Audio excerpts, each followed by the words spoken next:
oficial. ¡Ah! ¡Qué manera de transpirar! Bien. Bueno, la verdad que fue un inicio muy accidentado. Les agradecemos a todos la paciencia. Gracias. Pensábamos que era mi conexión que estaba metiendo ruido. Voy a poner cámara así por lo menos me ven. Yo soy Miguel Martín de ADVA, el director ejecutivo. ¿Cómo están? Gracias por sumarse. Les doy la bienvenida en nombre de ADVA a este webinar que va a estar comandando Nicolás Crescenzi. Nicolás, bueno, es desarrollador, docente y es muy claro a la hora de transmitir conceptos y sus experiencias. Nos va a estar contando sobre, bueno, lo que tiene que ver con sistemas de recompensas en el diseño de juegos y un poco sobre Perdón. digamos, su experiencia en Late Snack, que es su estudio. Así que nada, sin más preámbulo, los dejo en excelentes manos. Nicolás, todo tuyo. De vuelta, gracias por sumarte. Gracias, Miguel. Muchísimas gracias. Bueno, así, ahora sí, finalmente, bienvenidos a todos, a todos, a todas. Estamos acá. Un poco, no sé qué se escuchó, qué no se escuchó de la charla, pero de Zoom, pero la charla se llama Neurociencias y Videojuegos. Y es una charla sobre lo que pasa en la cabeza cuando jugamos. ¿Qué es lo que pasa? ¿Por qué jugamos? ¿Por qué los juegos son tan adictivos?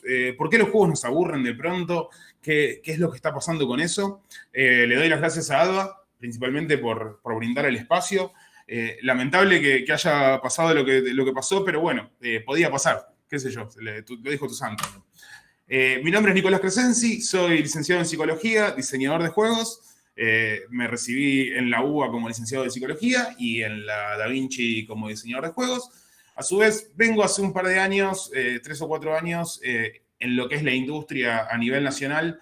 En su momento fui director de recursos humanos en la Asociación de Deportes Electrónicos y Videojuegos de Argentina, alias DEVA. Un saludo grande a la gente de ahí, gente hermosa. Después, próximamente voy a ser profesor de psicología del videojuego en la licenciatura de producción de simuladores y videojuegos en la UAI. Esperemos que la pandemia habilite y que permita que todo eso comience, que también es una magia hermosa. Y como decía amiga recién, con 3 socios, 2 socios y una socia, arrancamos Late Snack Studio, una desarrolladora de videojuegos orientada a lo que es el advergaming, que es los juegos publicitarios.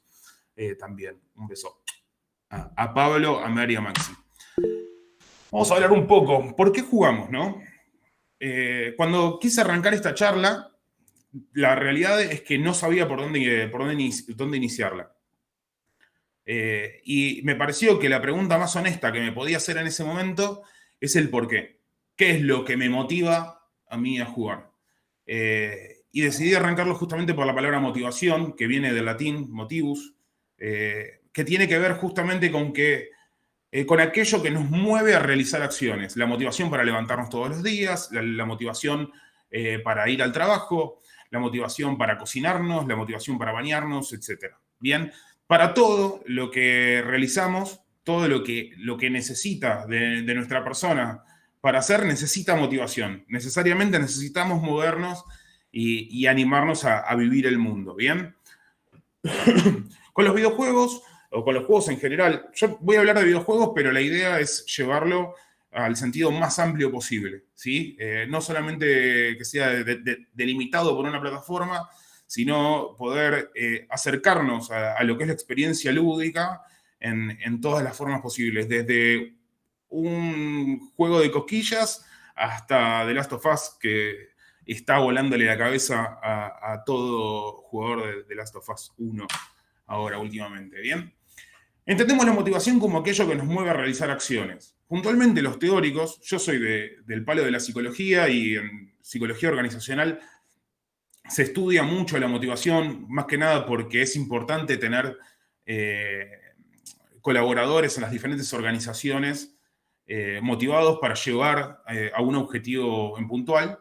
Bien, en psicología organizacional se habla de la motivación con 2 dimensiones. Una dimensión que corresponde al valor que le da la persona a una actividad o a un quantum de motivación y de la recompensa que habilita o que motiva la motivación o que motiva la conducta. ¿Bien? Si nos paramos desde el lado del valor, vamos a tener 2 tipos de motivaciones. Una motivación positiva, que es esa motivación que nos invoca a atravesar una experiencia determinada, y una motivación negativa, que lo que nos dice es evitar esa experiencia, alejate. Bien, es la idea principal del aprendizaje reside justamente en esto. Cuando nosotros hacemos algo bueno, queremos atravesar esa experiencia nuevamente. Bien, cuando nosotros hacemos algo con resultados negativos, queremos evitar esa conducta en particular. Imagínense desde lo más básico, acercar la mano al fuego. Bien, yo puedo tener una motivación positiva que me dice apoyar la mano contra el fuego. Pero puedo tener una motivación negativa, que es el general de los casos, donde me dicen, che, no vayas a apoyar la mano contra el fuego, ¿no? Después, la otra dimensión que aboca a la motivación es el tema de la recompensa. ¿Qué tipo de recompensas vamos a recibir si realizamos determinada conducta u otra conducta? ¿Bien? Tenemos... Upa, me tendría que haber agarrado agua. Tenemos dos niveles. Uno que es intrínseco, que es cuando hacemos una conducta o una acción porque la misma práctica nos recompensa, como es el caso de esta charla. Lo hago porque me nace, porque mi vocación es divulgar cierto tipo de conocimientos. Y después tenemos otro tipo de motivación, que es la extrínseca, que proviene del entorno, ¿bien? Que tranquilamente puede ser un sueldo. Bien, nosotros trabajamos, puede ser porque nos motiva intrínsecamente, pero principalmente porque necesitamos sobrevivir en base de un sueldo. Bien, esto en los videojuegos se puede ver en muchas dimensiones, y esto también lo quiero charlar ahora, porque vamos a laburar en muchas dimensiones hoy. Vamos a laburar en la dimensión de jugar propiamente dicho, pero también a nivel de diseño, de cuáles son, según el diseño, las cosas que podemos querer que el jugador haga o queremos que no haga. Por ejemplo, si vamos al caso, podemos querer que nuestro jugador disfrute del juego. Entonces inventamos una narrativa que lo envuelva y que genere y que explote la motivación intrínseca y positiva de que la persona atraviese esa historia que le vamos a contar. Bien, o podemos a su vez, como diseñadores, decidir ofrecer una motivación positiva extrínseca. Entonces le decimos al jugador que buscamos explotar esa motivación positiva extrínseca, le decimos al jugador que si se conecta todos los días a nuestro juego, va a recibir un bonus que aquellas personas que no se conecten no lo va a recibir. Bien, este es el cuadrito más o menos simplificado. Bien, hay un montón de acercamientos de estudio de la motivación, si es una motivación a la tarea, si es una motivación al crecimiento personal, por ejemplo. Hay diferentes acercamientos. Este fue el acercamiento que yo elegí puntualmente porque es el que me es más fácil explicar y es el que, por la experiencia que tengo, es más fácil de entender. Vamos a pasar de diapositiva porque voy a conectar el tema de la motivación y acá nos metemos en toda la cuestioncita técnica del cerebro y esa máquina hermosa que tenemos en la cabeza que nos permite pensar, sentir, hacer un montón de cosas, ¿bien? Y puntualmente en un sectorcito del cerebro que es el sistema neurofisiológico de recompensa y aversión. Nombre larguísimo, pero si lo separamos es un sistema neurofisiológico, o sea, hecho entre neuronas y reacciones químicas o electroquímicas, ¿bien? Que nos ayuda a discernir si tenemos que hacer una actividad o la tenemos que evitar. Bien, a través de recompensa o sensación de aversión. Cabe aclarar que este sistema es el que sirve de base para la motivación. Bien, nosotros vamos a sentir esta motivación a través de experimentar el funcionamiento del sistema. Obviamente que es inconsciente, o por lo menos no consciente a un nivel de algo que tengamos que triggerear nosotros o que tengamos que activar nosotros, pero puntualmente es un sistema adaptativo, justamente nos permite aprender en base a nuestras experiencias y sobrevivir, que es la función principal de todo ese rejunte de neuronas que tenemos en la cabeza. bien, a base de repetir o evitar experiencias, como lo digo acá en el medio, no sé si se me ve el mouse, pero acá en el medio puse repetir y evitar, justamente estas experiencias. Dos cosas que hay que tener en claro son que el sistema neurofisiológico es plástico. Esto significa que va a ir cambiando a lo largo del tiempo. No es el mismo Nicolás, digamos, hablando de mí, que vivió cuando tenía 15 años con su quantum de experiencias, que el Nicolás que vive ahora, con 30. Entonces, a lo largo del tiempo fui viviendo un montón de experiencias que en un momento pensé que eran placenteras y después se volvieron displacenteras, experiencias que pensé que eran conservadoras o de autoconservación y ya no son de autoconservación, por un lado, y por el otro lado, que es falible, ¿bien?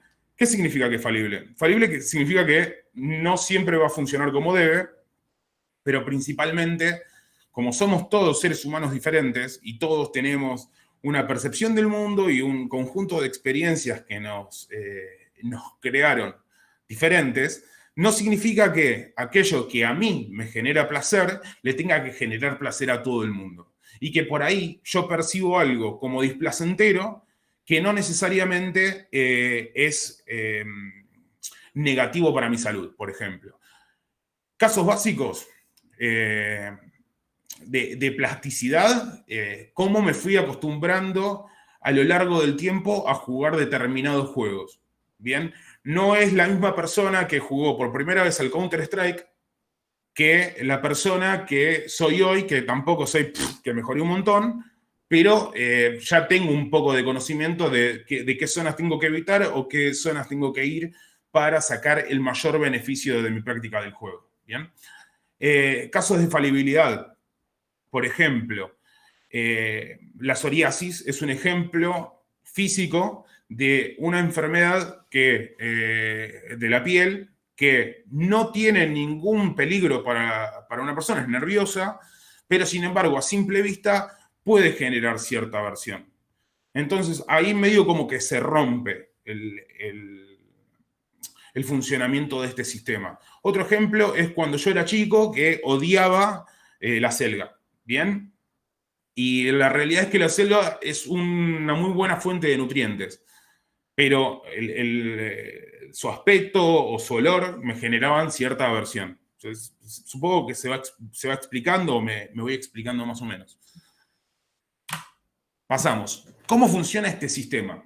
Hay que entender que como sistema se basa en la complejidad. Yo lo que hice en esta charla es bajarlo lo máximo que pude a un nivel entendible, porque tiene un montón de nombres re raros y un montón de nombres difíciles de pronunciar y un montón de interrelaciones entre los objetos, pero lo bajé al mínimo para que sea entendible y después, a lo sumo, desarrollarlo si tienen alguna pregunta o algo por el estilo.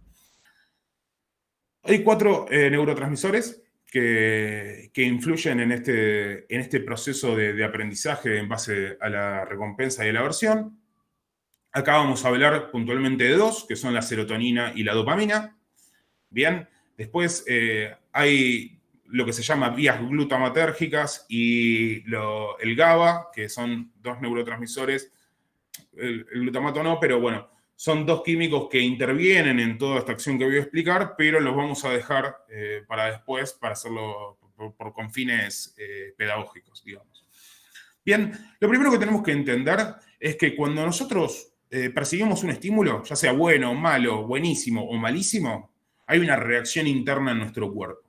Bien, yo la primera vez que visité Azeroth en el World of Warcraft, la primera vez que vi la ciudad, que vi Orgrimmar, por ejemplo, me pareció gigantesca.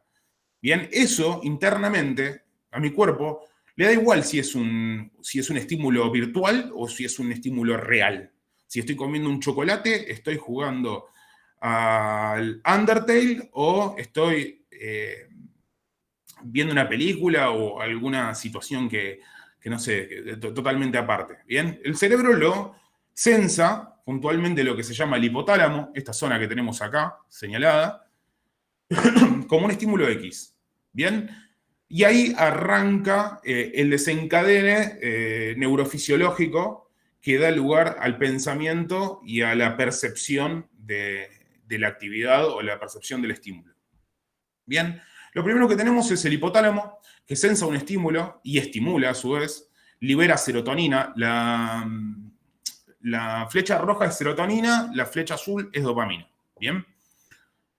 Libera serotonina y empieza a estimular lo que sería el área tegmental ventral, que está en la base del cerebro.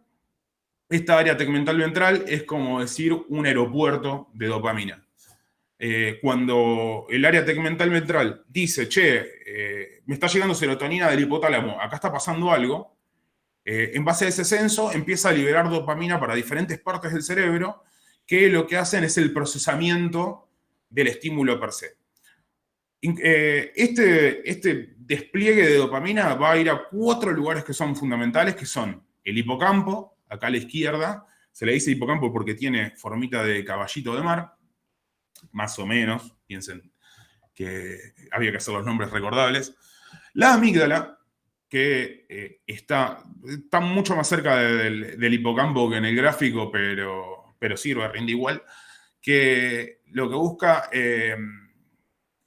Perdón, la amígdala, bien. La corteza prefrontal, que es esta corteza que se ve justamente en esta zona, y el núcleo accumbens, de nombre muy, muy raro, tenía un sentido como que estaba sobre otra parte del cerebro, nombres que le ponen, bien. Y esto, lo que se entiende, el área tegmental ventral, es el sistema mesocorticolímbico. Se llama mesocorticolímbico porque está ubicado desde la mitad del cerebro, tiene una parte en la corteza y otra parte en los ganglios, que es esta parte límbica. Bien. ¿Qué es lo que sucede? ¿Cómo se analiza este estímulo? Bien. Cualquier cosa me pueden hacer preguntas después, yo no tengo ningún problema, las dejan escritas, veo que hay 20, pero... A ver. Pero bueno, cualquier cosa las revisamos después, en 15 minutos voy a estar respondiendo preguntas. Más que nada porque es complejo. El análisis del estímulo se hace en 4 niveles. En el hipocampo se estudia justamente lo que es la memoria contextual. Y esto es importante entenderlo porque es la forma en la que el cerebro va a entender nuestro juego con él. O sea, es diferentes lugares donde podemos pifiar en el momento de un diseño de un juego que tienen una base neurológica, una base física. Bien, pensemos que hasta hace 50 años atrás lo que era la mente estaba en el corazón, más o menos para decir. Hoy hay unos avances que podrían dar una explicación de cómo funciona nuestra interacción con el entorno, nuestras conductas. Bien, bueno, volviendo y perdón por el rulo. Hipocampo. El hipocampo se ocupa de darnos una memoria contextual. Imagínense mi primera vez que me siento a jugar Day of the Tentacle.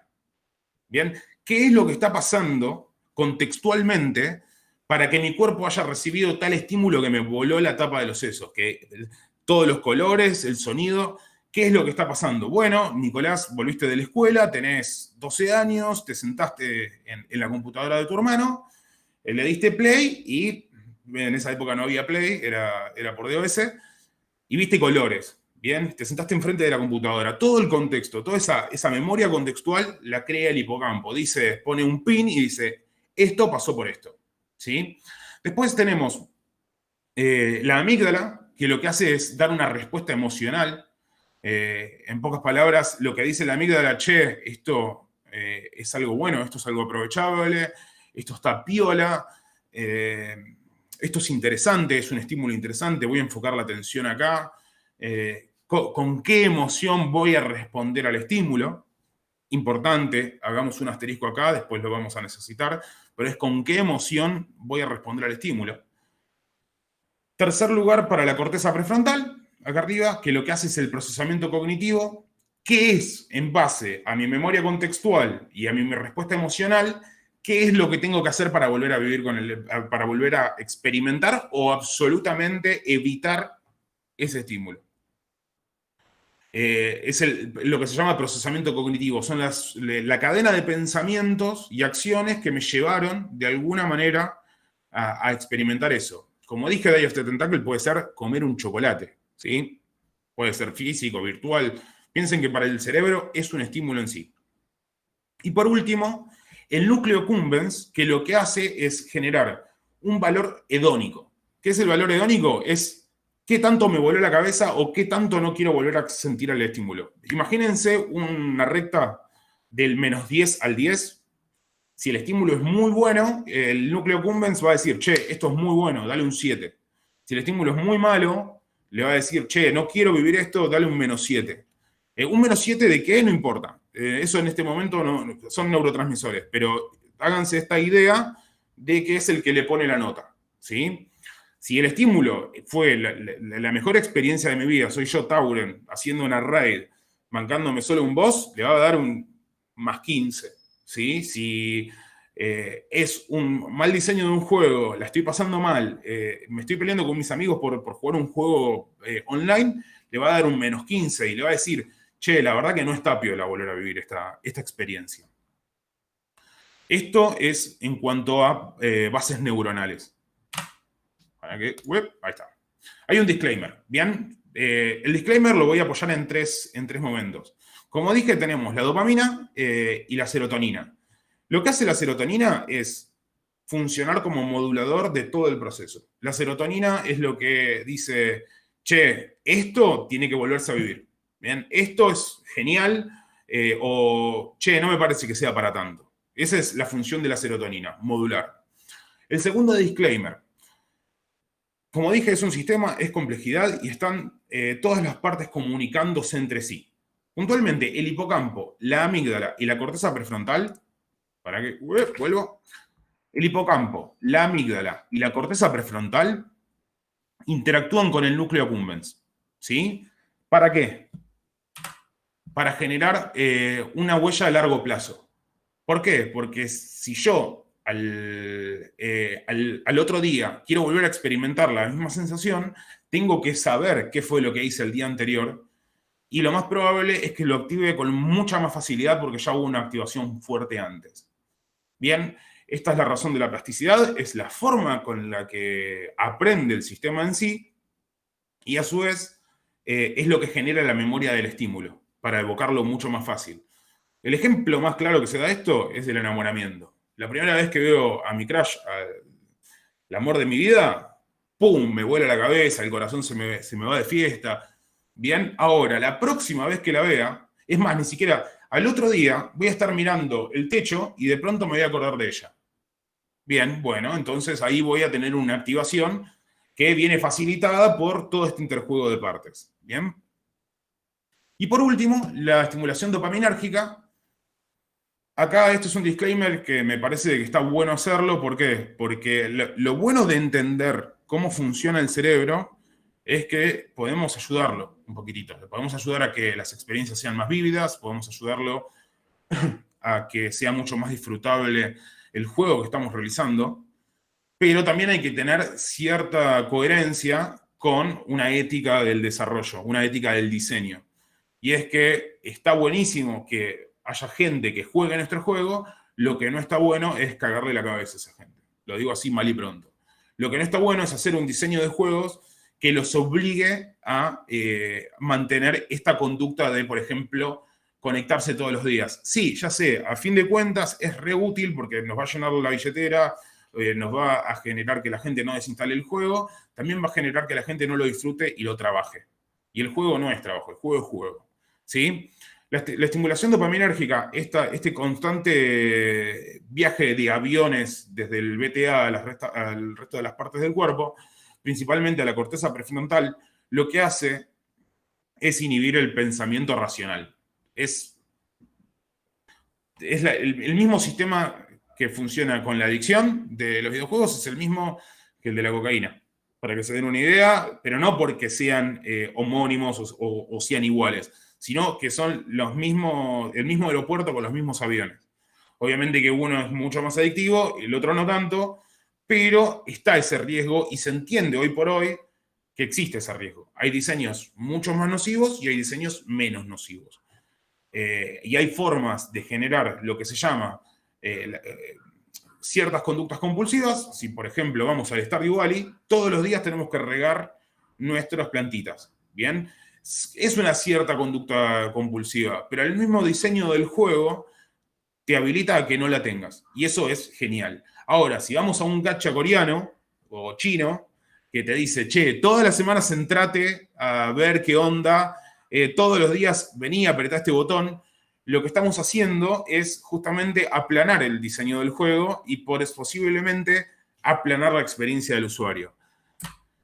Veníamos hablando del gacha, nombré el gacha, que son estos juegos de mucha colección y mucho brancheo en diseño, de recolectar 40.000 héroes y hacer 15 veces la misma run de dungeon para poder llegar a un objetivo.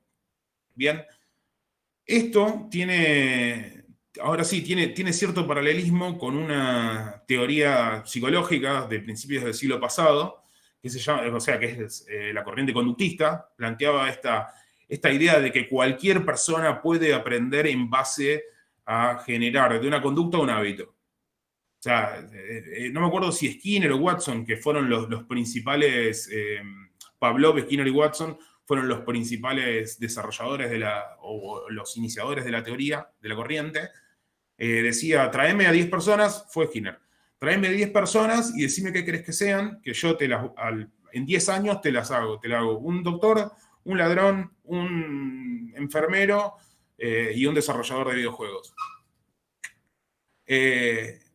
Para que se den una idea de desde dónde lo agarraban. Piensen también que era principio del siglo pasado, salvo Pavlov, Watson y Skinner son estadounidenses, era el boom de la productividad, el primer boom de la productividad sería de ahí no paró nunca. Y desarrollar esta teoría y que aparte llevarla a cabo y que funcione, era una fiesta. Para Estados Unidos era una fiesta. ¿Qué es lo que dice la caja de Skinner y por qué la caja de Skinner? Skinner lo que plantea es lo siguiente. Agarra una caja, le pone una palanquita, le pone una paloma adentro o una ratita y le dice, entre comillas, ¿no? Cada vez que la rata apriete la palanca, va a caer una bolita de comida dentro de la caja. ¿Bien? La base. ¿Bien? ¿Qué es lo que pasa? Skinner se dio cuenta que si le daba la comida enseguida de apretar la palanca, la paloma o el ratoncito aprendía que apretando la palanca le daba la comida. Entonces dijo, ¿y si lo pruebo con otras cosas? ¿Qué onda si esto lo llevo a otra conducta? Entonces empezó a dar la bolita de comida cada vez que las palomitas giraban a la derecha. Nada, se imaginan, al mes y medio Skinner estaba probando con la palomita girando a la derecha, con la palomita girando a la izquierda, dando la vueltita para atrás, haciéndose la muertita. Esa paloma aprendía de toque. Justamente apoyado en esta idea de la autoconservación. La paloma quería comer y aparte no estaba haciendo nada para tener que comer. Solamente tenía que apretar la palanca, girar a la derecha, hacerse la muertita. ¿Cómo funciona esto? Vamos al gráfico que les planteo acá. Hay un estímulo. Bien, hay un procesamiento cognitivo de ese estímulo. No, Skinner, en la época del conductismo, no se hablaba de procesamiento cognitivo, es mucho más posterior, pero se entendía que pasaba algo en el medio. A ese procesamiento cognitivo hay una respuesta conductual, que es apretar la palanca, y una recompensa o castigo, porque también lo que Skinner empezó a investigar es con castigos. Bueno, hay una recompensa o un castigo ante esa respuesta conductual. Una vez que se tiene esta corriente, genera una retroalimentación hacia atrás y es lo que hablábamos hace un ratito del sistema de recompensa y aversión y a su vez de la motivación. Aumentaba la motivación cuando la paloma recibía la comida, o sea, probablemente la paloma se iba a volver consciente de que apretando la palanca iba a recibir comida. Volver consciente entre comillas. Esto lo vemos también en el ciclo de diseño. A ver, no se me enojen los diseñadores, los quiero un montón, me quiero un montón, pero hay gente que abusa del ciclo de diseño chato. Bien, que es lo peor que se puede hacer porque le quita justamente lo más divertido a jugar. Bien, y es correlacionar directamente lo que es el estímulo, el procesamiento cognitivo, la respuesta conductual y la recompensa. ¿Cómo se ven los videojuegos o en los juegos en general? El estímulo es la quest, es aparecer no me puedo acordar el nombre de la ciudad de Tauren. Bueno, es aparecer en Orgrimmar o arrancar y poner play en el juego y, bueno, tenés que salvar al mundo. Bien, esa es la quest. ¿Cómo hago para salvar el mundo? Bueno, tenés una toma de decisiones, puedo ir por la quest A, por la quest B, puedo hacerlo sneaky, puedo hacerlo los tiros. Bien, de toda esa toma de decisiones generamos una respuesta conductual y tratamos de pasar el juego a ver si hay una recompensa, o la misión, si hay una recompensa o un castigo después. Bien, eso es lo básico. Vamos a un juego que esto se ve mucho y que lo aprovecha muy bien. Tenemos, por un lado, de Macmillan, el Meat Boy, lo que tiene es esto. Bueno, tenés que llegar desde un punto A un punto B. Tu toma de decisiones va a referir a cómo vos pensás que se resuelve el puzzle y la respuesta conductual es tu ejecución. Ahora, en base a tu ejecución, podés llegar al otro punto o morirte. ¿Bien? Y el juego lo que busca subsanar es que este ciclo se haga lo más rápido posible. Entonces, lo más lógico es que vos te mueras porque es un juego que va a ir contra la frustración del jugador. Lo que va a hacerte es respawnear enseguida para que vuelvas a intentar y que vuelvas a intentar y que vuelvas a intentar porque confía en que la recompensa de llegar al final del nivel es lo suficientemente grosa como para que sigas jugando. A mí, por ejemplo, ese tipo de diseños no me huele la cabeza, pero no se puede negar de que el juego es impecable. O sea, es impecable porque aparte el game feel, la forma de sentir el movimiento del personaje, de sentir el progreso del juego, está muy bien pensada. Bien, en base a lo que decíamos temprano, repetir por repetir es la mejor forma de hacer las cosas aburridas. Si no le metes una narrativa o justamente alguna dinámica entre las mecánicas que facilite y que mejore la experiencia de juego, el game feel o el gameplay, lo más probable es que termines aburriendo al jugador. Bien. Y fundamental, el jugador no quiere ver el truco, no quiere ver este diseño de estímulo, procesamiento cognitivo, respuesta conductual y recompensa o castigo, o entrada, proceso y salida. El jugador lo que quiere es sentir que está pasando magia, es la experiencia mística, la experiencia mágica de vivir un juego, de ser por primera vez Gabriel Streetwood, no sé. Bien, ¿venimos bien? Venimos, porque creo que estoy un poco apurado. Perdón. ¿Me hacen alguna manito? Vamos bien, me dice Ernesto. Joya. Cualquier cosa me dicen y me dicen, bajo un cambio, che, más tranqui, yo bajo. Bien. ¿Se acuerdan cuando en este gráfico yo decía que la amígdala generaba una respuesta emocional? Acá, en esta zona de acá. Bueno. Yo les dije pongan un asterisco ahí. ¿Por qué? Porque lo vamos a tomar más adelante. ¿Para qué diseña el diseñador de juegos? Bien, el diseñador de juegos entra en esta tarea de diseñar una experiencia en la cual la persona pueda socializar, aunque sea consigo mismo o con el mismo diseñador, para que la persona se pueda divertir. El juego tiene que ser divertido, si no, no es un juego. Yo digo que es trabajo. Y que pueda aprender. Bien. Principalmente el diseñador cuando se sienta enfrente del cuadernito de papel, en mi caso yo hago sketch en papel, lo que tiene que pensar es qué le quiero despertar a la persona que tengo adelante. Si no lográs despertarle eso, lo más probable es que sea un juego chato. Bien, ¿qué es lo que le quiero despertar a esa persona? Le quiero despertar una emoción de amor, una emoción de miedo, terror, quiero despertarle asco a la otra persona. Bien, y eso es un poquito de lo que va el gráfico. La emoción es la reacción psicofisiológica, se dice, en base a esto que hablábamos sobre el sistema de recompensa y aversión, que representa los modos de reacción a ciertos estímulos. Si vamos a un caso más bajado a tierra, yo la veo a ella, ¿bien? La veo a ella y lo primero que siento cuando la veo es que se me paran todos los pelitos de los brazos, que se me dilatan las pupilas, ¿bien?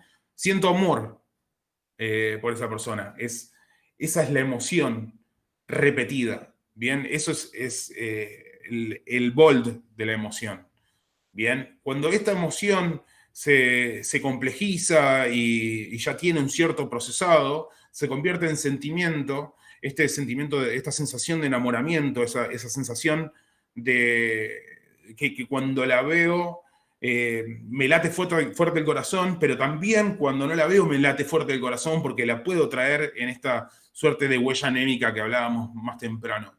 Bien, el sentimiento es la respuesta mediada tras la repetición de la emoción. Repito la emoción muchas veces y aparece el sentimiento. Esta respuesta mediada es a través de neurotransmisores asociados a la percepción del estímulo o a la ausencia del estímulo, que también puede ser un estabilizador del sentimiento. Bien, ¿con qué finalidad? Con el deseo. Hay un deseo de volver a verla, hay un deseo de poder compartir el tiempo con ella, de poder cagarme de risa, ver una película, lo que sea. Se me acaba de pinchar el video, ahí volvió. Está toda esta sensación en ese deseo de que vuelva a suceder aquello que pasó en algún momento o aquello que quiero que suceda, ¿bien? Es la maquinación, es la consecuencia final de la emoción. Ahora, está bien, yo hablé de ella como una persona, yo estoy hablando de ella como Azeroth, ¿bien? Yo quiero volver a Azeroth. Hay una acción, hay prender la computadora, loguearme, ingresar con el Tauren, y que en base a esa acción aparezca una emoción de sí, estoy en la mía, me siento valiente, me siento grosso, y este sentimiento que empieza a aparecer cada vez que ingreso a Azeroth y cada vez que peleo una raid y cada vez que mato un dragón, por ejemplo. Y ese deseo constante de volver a vivir esa emoción, de volver a experimentar ese sentimiento a través de mis acciones. Y ahí, y cierro un poquito la historia desde la que arrancamos hoy temprano, está la motivación.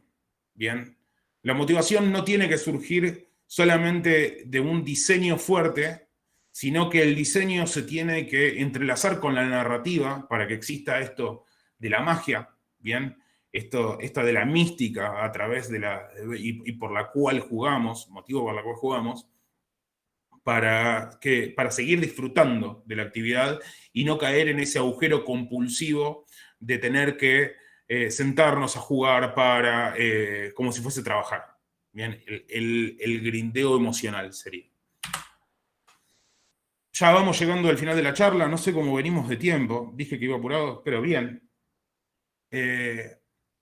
Y quería dejarlos con una frase que es algo que vengo pensando hace un montón de tiempo, principalmente desde que me senté a diseñar por primera vez, y es que diseñar es un acto comunicativo por excelencia. O sea, en ese momento donde nosotros nos sentamos a diseñar, o tenemos en mente un juego, o queremos llevarlo a cabo, somos emisores, enviando un mensaje hacia algún receptor, que arriba pongo que es hablarle a alguien que creemos no conocer, y es hablarnos a nosotros mismos al mismo tiempo, porque diseñar y maquinar un juego es tener un diálogo con nosotros mismos, con nuestros dioses y nuestros demonios.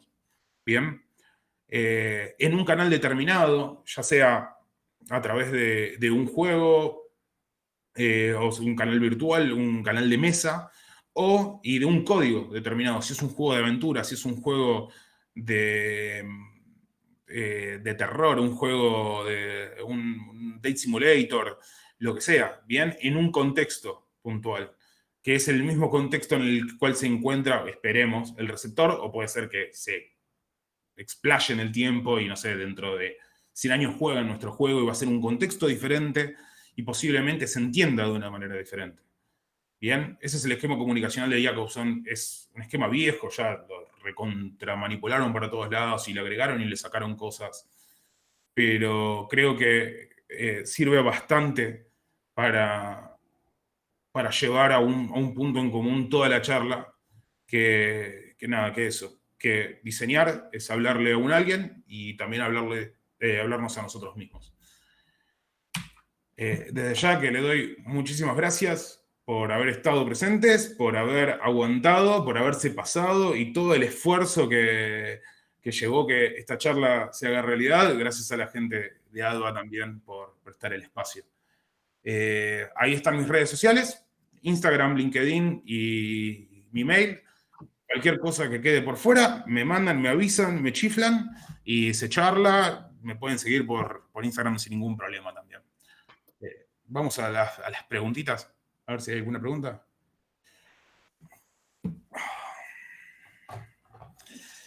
A ver, a ver. Muchísimas gracias a las 21 personas que aguantaron hasta el final. Les debo un trocito de corazón. ¿Estás por ahí, Miguel? Sí, Nico, acá estoy. Bueno, muchísimas gracias en nombre de ADVA por haber tenido la amabilidad de compartir todos estos saberes con nosotros y con toda la audiencia. Gracias también a los que nos estuvieron acompañando. Y bueno, disculpen otra vez más por el imprevisto técnico y eso que nos reunimos antes con Nico para justamente prever que no haya ningún problema y bueno, Podía pasar, podía pasar. voy a pasar, siempre hay una primera vez. Hasta ahora no nos había fallado Zoom, pero bueno, hoy nos falló, nos dejó, como se dice, a pata.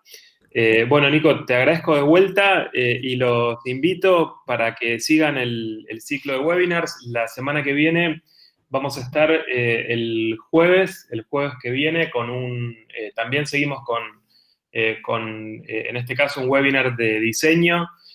Nos va a estar visitando un grosso que es Gerson da Souza del equipo de Ironhide de Uruguay.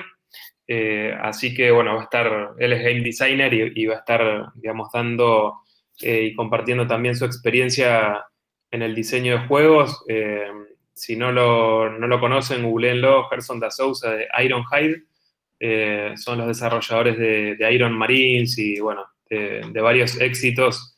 Es uno de los estudios más importantes de Latinoamérica, me animaría a decir, y bueno, creo que el más importante de Uruguay.